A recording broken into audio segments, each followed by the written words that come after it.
अस्सलाम वालेकुम, कैसे हैं आप सब। Welcome back to my channel. ये फैक्ट है, तारीख में लिखा जा चुका है, पाकिस्तान ने first ODI ever in the history of cricket Afghanistan से हार गई है पाकिस्तान। और ऐसी बात नहीं, अफगानिस्तान ने बहुत ही अच्छी क्रिकेट खेली, हमने बुरी क्रिकेट खेली है, there is no doubt about it, but Afghanistan ने भी बहुत अच्छी क्रिकेट खेली है और वो इमर्ज हो रहे हैं। उन्होंने डिफेंडिंग चैंपियंस को भी हराया है, ये सब फैक्ट है। ये भी फैक्ट है कि पाकिस्तान ने बहुत बुरी क्रिकेट खेली है, पाकिस्तान बहुत ही ज़्यादा लैग कर रहा था तीनों ही शोबों में। बैटिंग में भी मैं कहूँगी कि हमने पिच सही रीड नहीं की, 280 की पिच ये थी ही नहीं, ये 330, 340, 350 इस तरह की पिच थी, हमने नहीं रीड किया। हमने 280 बना के हम वी वर क्वाइट हैप्पी कि हमने बहुत ही बड़ा कोई मार का सर कर लिया। बैटिंग में भी हमने लैग किया है, फील्डिंग में हमने सबसे ज़्यादा लैग किया है, बॉलिंग में भी हमने किया है। तीनों एस्पेक्ट्स में we were not up to the mark मैं नहीं बोलूँगी, बट हम थे ही नहीं कहीं मैच में, हम कहीं थे ही नहीं। अफगानिस्तान ही ने डोमिनेट किया है पूरे के पूरे, जो 99 ओवर्स हुए हैं ना मैच में, पूरे के पूरे में अफगानिस्तान ने ही डोमिनेट किया है। लास्ट में अगर जो शादाब और इफ्तिखार की जो हम पार्टनरशिप की बात करें, उसमें भी इफ्तिखार अहमद ही ने ही डोमिनेट किया है। सॉरी टू से, शादाब से तो बॉल मिडल ही नहीं हो रही थी, कुछ रन उसको मिल गए बट एज के चौके मिल रहे हैं, ये हो रहा है वो हो रहा है, जस्ट एक 6 जो उन्होंने हिट किया, इसके अलावा और कोई बॉल उनसे मिडल नहीं हुई। तो we were not in the match, हम किसी भी वक्त मैच में आए ही नहीं। पूरी तरह से अफगानिस्तान ने डोमिनेट किया है और ये बात फैक्ट है। बट क्या इस शिकस्त के जिम्मेदार सिर्फ और सिर्फ बाबर आजम है, जो सब अपनी तलवारें बिरछियाँ सब निकाल के बैठ गए हैं कि बाबर आजम की कैप्टनसी सही नहीं है, 4 साल से ही इज़ डूइंग कैप्टनसी और कोई सुधार नहीं है। मोहम्मद आमिर अलग कह रहे हैं कि कोई सुधार नहीं है। इमाद वसीम, इनके तो चेहरों की, इनकी तो रौनकें देखने वाली हैं। अगर आपने देखा हो इनको, शुएब मलिक को देख लें, उनके चेहरे की रौनक, आहा हा, क्या उनका टोन ही बदली हुई है उनकी, वो इस तरह से बातें कर रहे हैं। मोहम्मद आमिर ने ये कहा, इमाद वसीम ने कहा कि उनकी captaincy is not a captaincy material and this and that, और सरफराज किस तरह से करता था। और ये खैर सरफराज अहमद भी जिस तरह से करते थे, अच्छे कैप्टन थे, उनको भी हटाने के मैं हक में नहीं थी। Sarfaraz Ahmed was champion captain थे आपके, आपको चैम्पियंस ट्रॉफी जिता के दी थी। और चैम्पियंस ट्रॉफी में हमारी टीम क्या थी, जिस इंडिया की जो मल्टी स्टार टीम को हमने डिफीट दी थी, हमारे पास क्या टीम थी, फ़खर जमान यंगस्टर, पूरी हमने तो यंगस्टर की टीम खिलाई थी। शादाब बिल्कुल उस वक्त है कि न्यू कमर थे, बाबर आजम, सब बिल्कुल यंग टीम हम लेके गए थे, और यंग टीम जिसको कोई रेट नहीं कर रहा था, उस टीम ने इंडिया की स्टार स्टड टीम को हराया। कैप्टनसी क्या, बेशक उनको मिलना चाहिए था, प्लेयर्स को भी कॉन्फिडेंस देते थे, वॉज बेस्ट कैप्टन, बट हमने उनको भी हटा दिया। हमारी ये रिवायात है, हम कंसिस्टेंसी से जब तक नहीं चलेंगे ना, हम किसी भी अदारे में, किसी भी एस्पेक्ट में हम कामयाब नहीं हो सकेंगे। कंसिस्टेंसी ही नहीं है हमारे मुल्क में, अपर लेवल से लेके बिल्कुल निचले दर्जे तक कहीं पे भी कंसिस्टेंसी नहीं। हमारी कोई अलमिया तो ये है कि हमारी कोई डेमोक्रेटिक जो भी आई है ना गवर्नमेंट, जो सिलेक्ट होके आई है, इंतखाबात के ज़रिए आई है, उसने आज तक रिकॉर्ड है कि 5 साल किसी ने पूरे नहीं किए।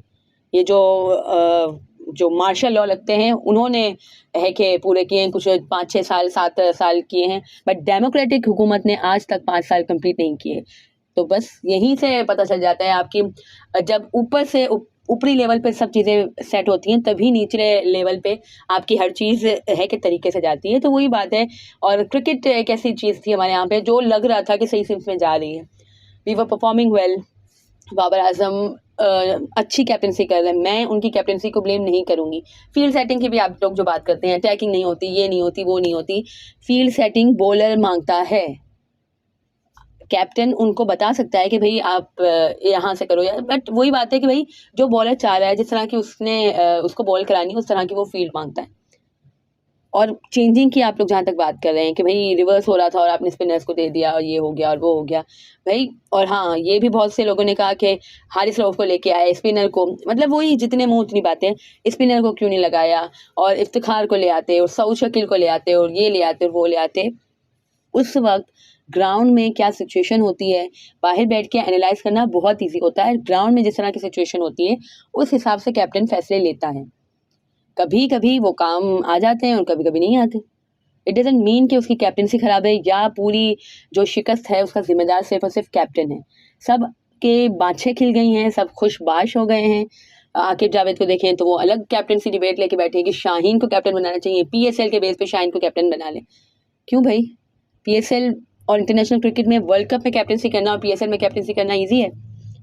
पीएसएल में लाहौर कलंदर्स को बेशक शाहीन ने क्या बनवाया है, टाइटल जितवाया है, बट उनकी टीम देखें, उनके पास कितनी अच्छी टीम थी। Sikandar Raza, Rashid Khan, Fakhar Zaman was in form, और शाहीन खुद हैं, हारिस हैं, जमान खान, ये इतनी अच्छी तो बॉलिंग अटैक है। T20 में अगर आपके पास अच्छा बॉलिंग अटैक हो तो आप कामयाब हो जाते हैं। अच्छी कैप्टनसी, इसके बावजूद भी पीएसएल में कितने ब्लंडर्स किए हैं उन्होंने, शाहीन ने, बट उनकी टीम अच्छी है तो काफ़ी चीज़ें ढक जाती हैं। आज शाहिद खान अफरीदी साहब भी, जो कि मैंने पहले भी कहा था कि बड़ी मीठी मीठी बातें कर रहे थे वो थ्रू आउट जब से वर्ल्ड कप शुरू हुआ है, और जब से वो उन्होंने कैंपेन स्टार्ट की है दिमाग में खुन्नास भरने की शाहीन के, तब से वो बड़ी ही मीठी मीठी बातें कर रहे थे। आज जब जिस चैनल पे वो बैठते हैं वहाँ पे मोहम्मद यूसुफ भी होते हैं, मुश्ताक अहमद भी होते हैं। मोहम्मद यूसुफ ने यही उनसे जब पूछा गया तो उन्होंने कहा कि कोई भी नहीं चाहता कि वो हारे, या बाबर आजम बहुत डिसहार्टन है, बहुत अफसरदा हैं। सुनने में आया है कि वो सारी रात रोते रहे हैं और वो बहुत ही ज़्यादा है कि मायूस हैं। तो हमें उनको सपोर्ट करना चाहिए, हमें अभी इस तरह का क्रिटिसिज्म नहीं करना चाहिए, और हमें बाबर आजम को एज कैप्टन सपोर्ट करना चाहिए। पहले उन्होंने ये बात की, इसके बाद उन्होंने एनालाइज अपना शुरू किया। मुश्ताक अहमद का भी यही पॉइंट ऑफ व्यू था, बट जब शाहिद खान अफरीदी पे बात गई तो ये सेट कि बॉडी लैंग्वेज कैप्टन की ये नहीं है, कैप्टन उठाए हर ओवर के बाद ये करे, आप अटैकिंग फील्ड लो, आप विकेट्स लेते हो तो फिर आप अटैक करना शुरू कर दो, आप ये नहीं करते। आपको 4 रन चाहिए इतने बॉल्स पे तो आपने ये कर लिया, आपने पॉइंट पीछे ले गए। ये कैप्टन उठाता है, जिस तरह से वो उसकी बॉडी लैंग्वेज थी, बॉडी लैंग्वेज उन्होंने बात की कि टीम की बॉडी लैंग्वेज कैप्टन उठाता है, बट इसके बाद जो उन्होंने मिसाल दी, वो जिस तरह से पोस्ट मैच प्रेजेंटेशन में आ रहा था, जिस तरह से वो प्रेस कॉन्फ्रेंस में आया, उसकी बॉडी लैंग्वेज, अरे भाई जब हार चुके हैं, अफगानिस्तान से हारे हैं, इतनी बुरी तरह हारे, तो क्या वो भंगड़े डालता हुआ तो नहीं आएगा पोस्ट मैच प्रेजेंटेशन में और प्रेस कॉन्फ्रेंस में? जाहिर है अफसरदा है, मायूस है, तो वो इसी तरह से आएगा ना। वो क्या क्या आपको प्रेस कॉन्फ्रेंस में उसकी क्या बॉडी लैंग्वेज चाहिए थी? ग्राउंड में भी बॉडी लैंग्वेज बार बार वो उठा ही रहा था प्लेयर्स को, लेकिन प्लेयर्स कोई रिस्पॉन्ड नहीं कर रहे। आपके दामाद जी से कोई अच्छी फील्डिंग नहीं हो रही है, जो आप ये सोच रहे हैं, ना अच्छी बॉलिंग हो रही है कि आप उनको कैप्टन बनवा देंगे। पीएसएल के बेस पे कोई इंटरनेशनल लेवल की कैप्टनसी नहीं होती। और वही जो हम बात करते हैं सिस्टम की, तो सिस्टम भी हमारा वही, मैंने पहले बात की कि आवे का आवा ही हमारा बिगड़ा हुआ है, तो अब क्या किया जा सकता है। But I think during the tournament अभी ये नहीं होनी चाहिए, कैप्टनसी डिबेट अभी नहीं होनी चाहिए। आप अंदर खाते जो बातें करो, बट वही बात है कि हर किसी को अपनी दुकान चमकानी है और हर कोई इसी तरह से लगा हुआ है।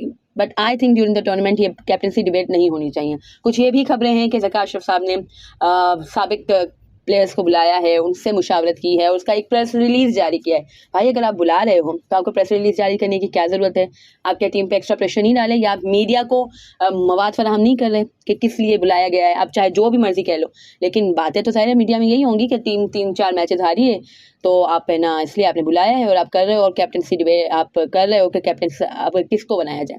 ज़का अशरफ की खुद तो नवंबर के कौन सी डेट है पता नहीं, उनके तो टेन्योर खत्म हो रहा है, उनका खुद का तो पता है नहीं कि वो आगे होंगे कि नहीं होंगे, कंटिन्यू होते हैं कि नहीं होते, कुछ इलेक्शन करवाने हैं, क्या करवाना है, वो कुछ तो हुआ नहीं है, उनका टेन्योर खत्म हो जाएगा, कुछ नवंबर की कौन सी तारीख है पता नहीं। तो आपका खुद का तो पता है नहीं, और आपको कैप्टनसी के बारे में बातचीत करनी है। इंजमाम को आपने बुलाया, चलो जो भी उनका परसेप्शन रहा हो।